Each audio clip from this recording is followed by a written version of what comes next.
Hi friends, हमारे YouTube channel पे आपका स्वागत है। और आज का हमारा टॉपिक है rational numbers and their decimal expansions. तो क्लास 9 में हमने रैशनल नंबर्स और उसके डेसिमल एक्सपेंशन देखे। तो डेसिमल एक्सपेंशन रैशनल नंबर के दो टाइप्स के होते हैं। उसमें से पहला टाइप है आपका type number first, terminating decimal expansion. Terminating decimal expansion. और सेकंड टाइप होता है आपका नॉन टर्मिनेटिंग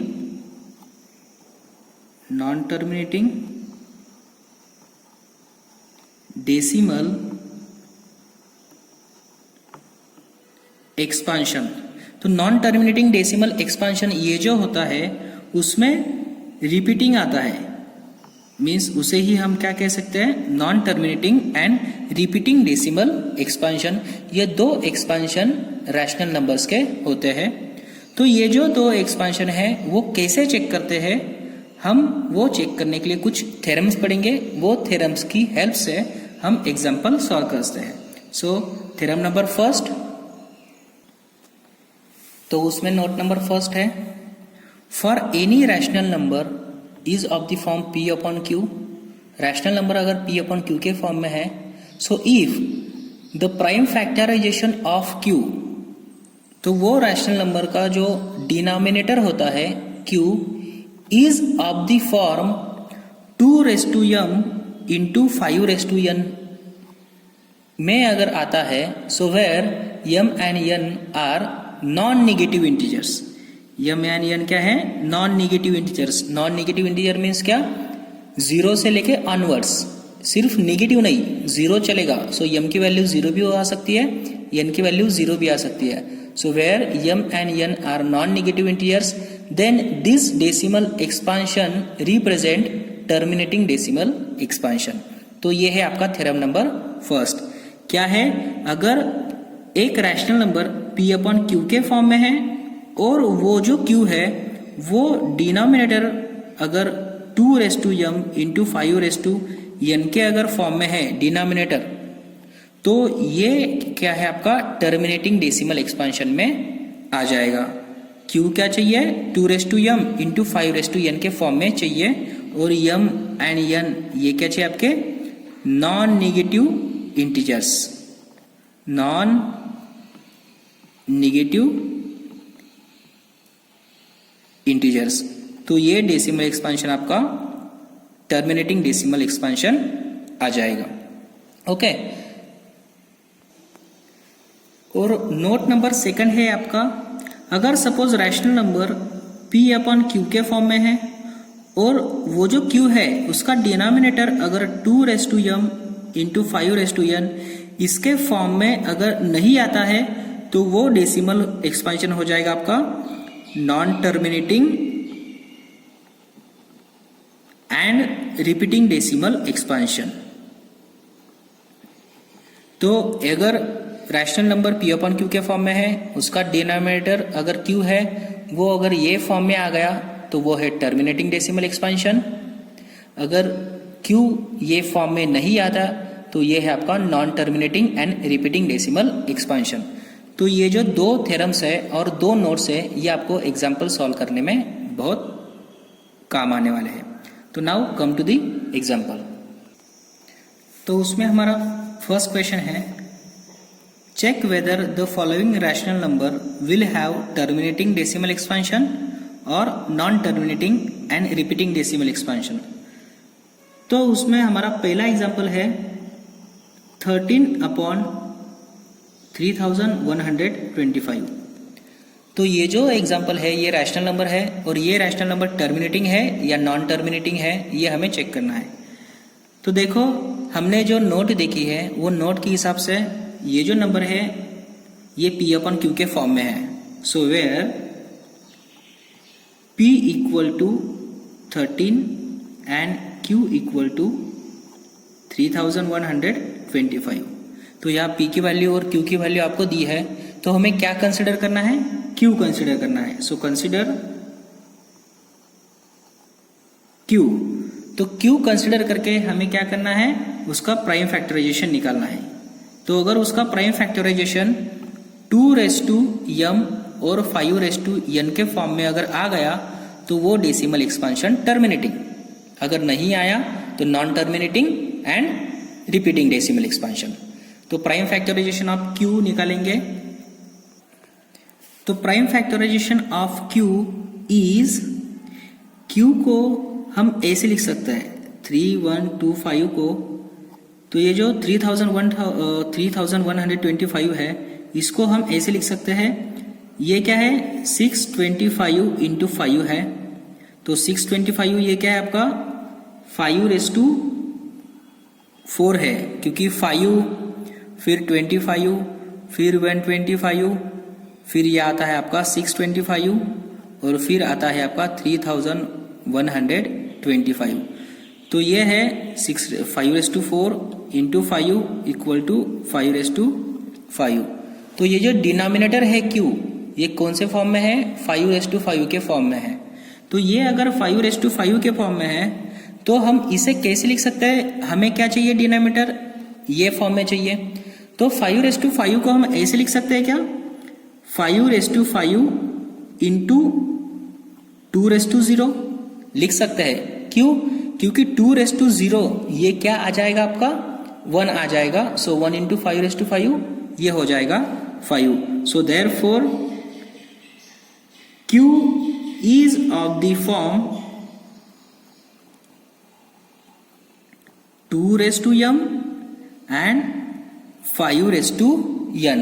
ये जो Q है वो कौन से फॉर्म में आ गया, ये फॉर्म में आ गया है। सो implies that 13/3125 is represent terminating decimal expansion. So therefore 13/3125 will have terminating decimal expansion।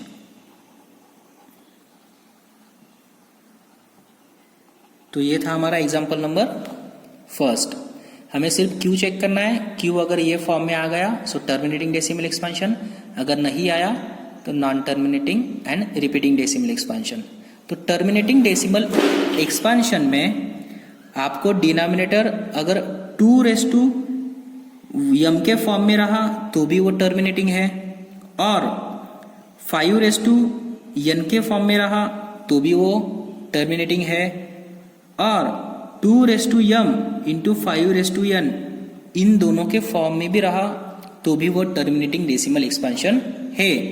लेकिन अगर वो डेसिमल एक्सपांशन में सपोज अगर Q का फॉर्म ऐसा है 2⁻2 इंटू 5⁻3 इंटू 3⁻2, अगर वो ये फॉर्म में आ गया मीन्स उसमें क्या आ जाए है 2⁻m भी आ गया 5⁻n भी आ गया, लेकिन उसमें 3⁻2 ये एक्स्ट्रा है, उसमें एक्स्ट्रा कुछ भी नहीं चाहिए। अगर वो उसमें कुछ एक्स्ट्रा आता है तो भी वो किस में आ जाएगा, नॉन टर्मिनेटिंग में आ जाएगा।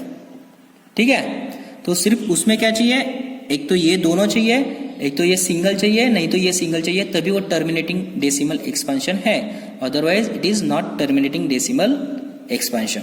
Okay, come to the next question. Second question है 64/455। So here Q equal to 455, so therefore prime factorization of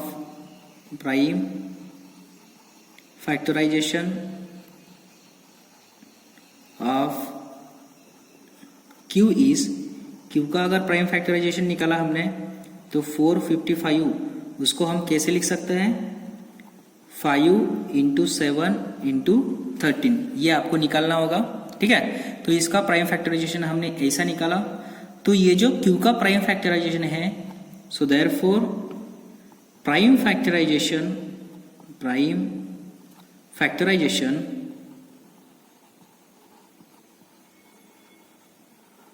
of Q not of the form 2n and 5m। ये जो q का प्राइम फैक्टराइजेशन है वो ये form में आया क्या, फिर 2 और 5m के फॉर्म में आया क्या? नहीं, उसमें 13 एक्स्ट्रा आ गया। तो अगर वो डिनोमिनेटर उसके फॉर्म में नहीं आया, so implies that 64/455 will have a non-terminating and repeating decimal expansion. So this is question number 2. Come to the question number 3. Question number 3 है 6/15 ये टर्मिनेटिंग है या नॉन टर्मिनेटिंग है, ये हमें निकालना है। तो देखो ये थोड़ा अलग क्वेश्चन है, ये इजी दिख रहा है लेकिन अलग है। इसमें देखो सबसे पहले ये जो रैशनल नंबर दिया जाएगा इसको हम रिड्यूस कर सकते हैं क्या, वो चेक करो। उसके बाद फॉलोइंग प्रोसीजर फॉलो करो, ठीक है। पहले इसे देखो ये रिड्यूस होता है क्या, अगर ये रिड्यूस होता है तो इसका नया रैशनल नंबर बनाओ। जो पहले हमने 2 एग्जाम्पल देखे थे वो रिड्यूस नहीं हो रहे थे, इसलिए हमने डायरेक्टली क्यू लिया। लेकिन अगर ये रिड्यूस होगा तो ये रिड्यूस होने के बाद क्या हो जाएगा आपका, ये होगा आपका 3 से डिविजिबल है ये, सो ये हो जाएगा यहाँ 2 और यहाँ हो जाएगा 5। तो ये रैशनल नंबर 2/5 बन गया है, ठीक है। तो अभी ये 2/5 में हेयर q इक्वल टू 5, तो q क्या है इसमें 5। तो अगर q इसमें 5 है, so therefore q is of the form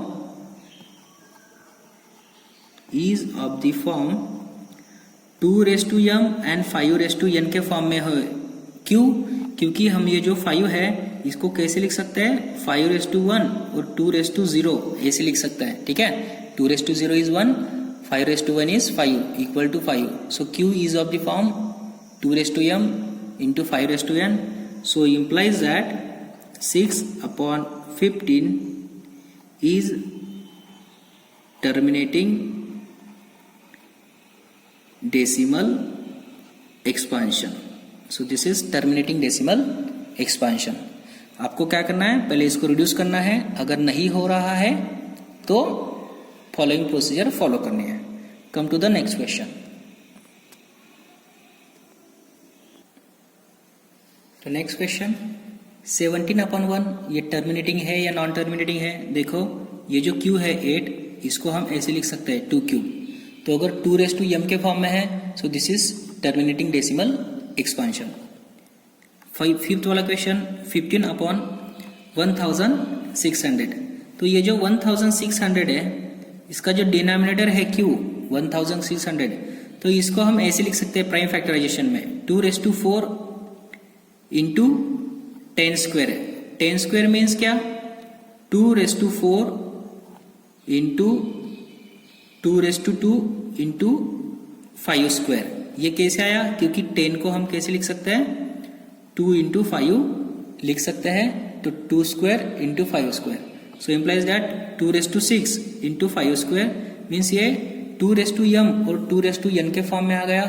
तो ये भी क्या है आपका टर्मिनेटिंग डेसिमल एक्सपेंशन है। और ये जो ऑलरेडी आपको दिया ही है 2m इंटू 5n के फॉर्म में है, तो ये भी आपका टर्मिनेटिंग डेसिमल एक्सपेंशन है। तो ये बहुत इजी टाइप है, सिर्फ आपको जो डिनोमिनेटर है उसका प्राइम फैक्टराइजेशन निकाल के उसको 2m इंटू 5n के फॉर्म में लाना है। अगर वो उस फॉर्म में आ गया सो टर्मिनेटिंग डेसिमल एक्सपेंशन, अगर नहीं आया तो non terminating and repeating decimal expansion. Okay, so now come to the next question, question number 2। Question number 2 है हमारा, write down decimal expansion of given rational number without actual performing division method. हमें division method perform नहीं करनी है और उसका decimal expansion निकालना है।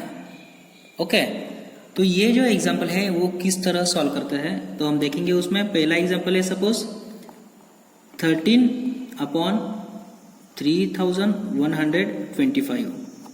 तो तो ये जो एग्जाम्पल है इसको अगर हमें सॉल्व करना है और डेसिमल एक्सपेंशन इसका निकालना है तो सबसे पहले ये जो डिनोमिनेटर है ना, वो डिनोमिनेटर जो है आपको, वो डिनोमिनेटर आपको 10⁻m के फॉर्म में लाना है, ठीक है, where m is a non negative number. ये जो 10⁻m है वो डिनोमिनेटर 10⁻m के फॉर्म में आपको लाना ही है, तभी वो पॉसिबल है, अदरवाइज पॉसिबल नहीं है। तो वो जो है डिनोमिनेटर वो उस फॉर्म में कैसे लाए, तो पहले हमें डिनोमिनेटर का क्या निकालना होगा, प्राइम फैक्टराइजेशन निकालना होगा, ठीक है। तो हम इसका पहले क्या निकालेंगे, प्राइम फैक्टराइजेशन निकालेंगे डिनोमिनेटर का। सो देयरफॉर हम इसको कैसे राइट कर सकते हैं, तो हम इसे ऐसे राइट कर सकते हैं 13/3125।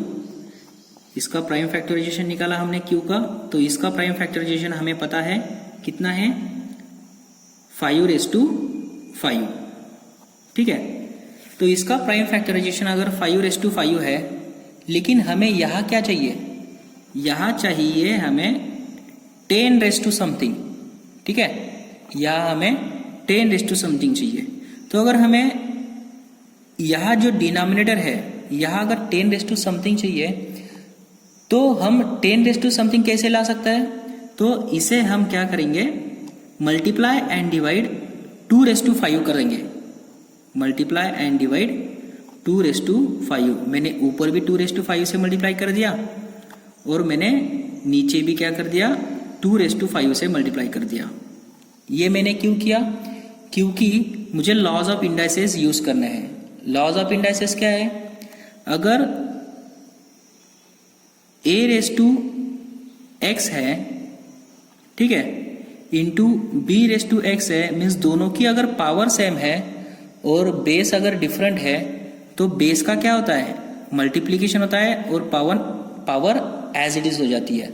तो वैसे ही देखो, अगर मुझे यहाँ 10⁻something चाहिए डिनोमिनेटर में, तो मेरे पास यहाँ एक बेस था 5, तो एक बेस मेरे पास 5 है, तो मैं अगर वो 2 को मल्टीप्लाई कर दिया तो यहाँ मुझे 10 हो जाएगा, ठीक है। तो मैं 2⁵ से इसको मल्टीप्लाई एंड डिवाइड करता हूँ कि अभी ये क्या है, ये क्या हो जाएगा आपका 13 × 2⁵ डिवाइडेड बाय, अभी दोनों का ये जो बेस है वो अलग है और पावर क्या है, सेम है।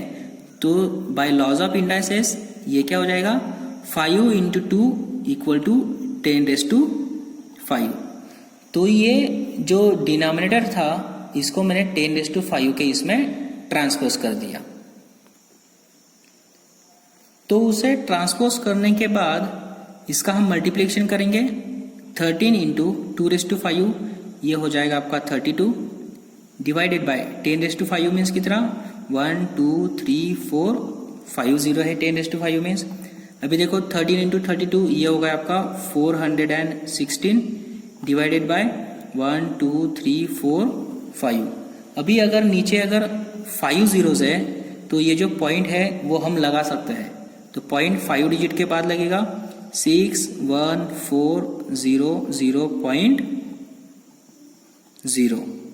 तो देखो इसका आंसर आ गया। Without actual perform division method हमने क्या कर दिया है, उसका डेसिमल एक्सपेंशन फाइंड किया है 0.00416, ये इसका डेसिमल एक्सपेंशन है। क्या किया, डिनोमिनेटर को हमें किस में लाना है, 10⁻something के इसमें लाना है। तो यहाँ 5⁵ प्रेजेंट था, तो मैंने क्या कर दिया, उसको 2⁵ से मल्टीप्लाई एंड डिवाइड कर दिया। तो by using laws of indices की हेल्प से 5 × 2 ये 10 हो गया और ये पावर एज इट इज। अगर सपोज यहाँ 2⁻something मिल जाएगा तो मैं 5 से मल्टीप्लाई करता। रिवर्स प्रोसेस में अगर 2 है तो 5 से मल्टीप्लाई करना है, 5 है तो 2⁻something से मल्टीप्लाई करके आपको उसका decimal expansion. Come to the next question, 15/1600। तो हमें डिनोमिनेटर में क्या चाहिए, 10⁻something चाहिए, ठीक है, मीन्स नीचे क्या चाहिए, 10 की पावर तो चाहिए ही चाहिए हमें। तो हम क्या कर सकते हैं, it can be expressed as, तो 15/1600 है, इसको जो डिनोमिनेटर है ये कैसे लिख सकते हैं, हमें ऐसे लिख सकते हैं, कैसे 16 इंटू 10 और 16 इंटू 100 लिख सकते हैं इसको, ठीक है। तो फिर से ये डिनोमिनेटर 15 अपॉन ये जो 16 है इसको हम कैसे लिख सकते हैं 2⁴, और ये जो 100 है ये 100 10² हम लिख सकते हैं। तो हमें तो सिर्फ 10 समथिंग में चाहिए, यहाँ तो 10² में आ गया, लेकिन ये जो 2⁴ है वो तो अलग है। तो यहाँ अगर 2⁴ है, यहाँ और हमें 10 की ही पावर चाहिए, तो यहाँ अगर 2 प्रेजेंट है तो हम किससे मल्टीप्लाई करेंगे, 5⁴ से मल्टीप्लाई एंड डिवाइड करेंगे। क्यों? क्योंकि अगर मैं 2⁴ को 5⁴ से मल्टीप्लाई कर दिया तो by using laws of indices ये 2 इंटू 5 हो जाएगा 10, और ये हो जाएगा आपका 10⁴। मीन्स ये जो 2⁴ है ये 10⁻² के पावर में ट्रांसपोज हो जाएगा, ठीक है। तो हम क्या करेंगे, मल्टीप्लाई एंड डिवाइड 2⁴। तो 15 मल्टीप्लाई एंड डिवाइड 5⁴ करेंगे।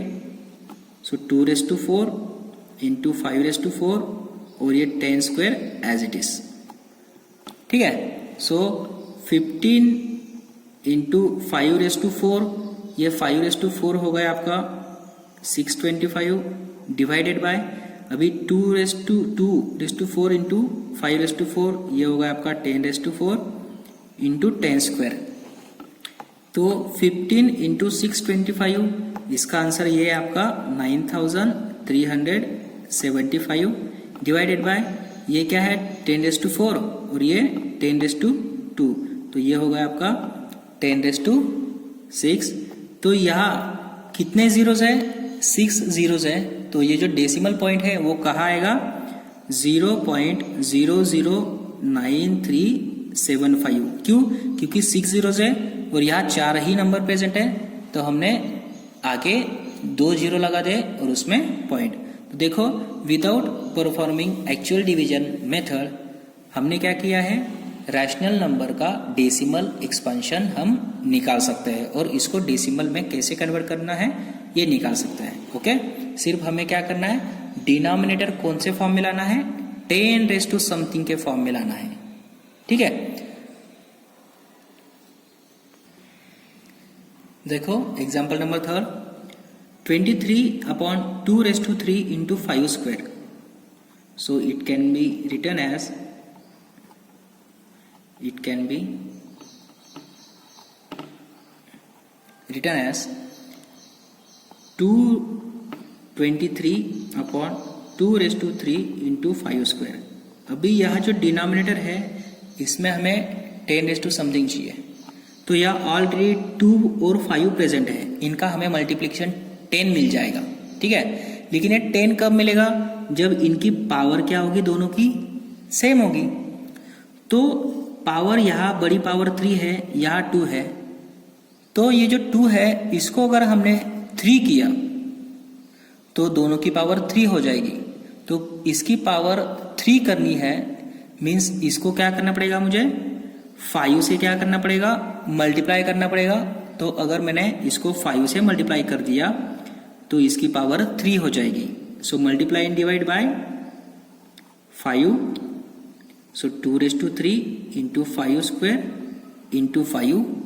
सो देयरफॉर ये 23 इंटू 5 ये हो जाएगा आपका 115, और ये देखो 2⁵ इंटू ये 5 और ये 5 और ये जो पावर है तो ये हो जाएगी आपकी 5⁵ by using laws of indices. अभी 115 divided by 2⁵ 5⁵ by laws of indices, ये हो गया आपका 10⁻3। तो 10⁻3 हो गया, तो यहाँ 3 जीरो है, तो आप क्या कर सकते हो, इसको डेसिमल एक्सपेंशन में रिप्रेजेंट कर सकते हो 0.115। तो इस तरह आपको ये जो सेकंड एग्जांपल है ऐसे सॉल्व करना है। डिनोमिनेटर इसका क्या चाहिए, 10 समथिंग में चाहिए। तो इसी तरह आप एग्जांपल नंबर 4 भी सॉल्व कर सकते हो, 35/50। Example number 6/15। ये एग्जाम्पल आप सॉल्व कर सकते हो, और ये एग्जाम्पल सॉल्व करने के बाद प्लीज़ हमारे जो कमेंट बॉक्स है उसमें इसका आंसर जरूर लिखिए, ठीक है। तो डियर फ्रेंड्स, ये जो चैप्टर नंबर पहला था आपका रियल नंबर, ये चैप्टर नंबर था रियल नंबर, इसमें एक्सरसाइज नंबर 1.4 ये कंप्लीट हो चुकी है। तो नेक्स्ट वीडियो में हम ये जो चैप्टर था इसमें जो कुछ एक्स्ट्रा एग्जाम्पल्स है और एक्स्ट्रा एक्टिविटीज़ है वो एग्जाम्पल्स हम नेक्स्ट वीडियो में अपलोड करेंगे। Okay, thank you.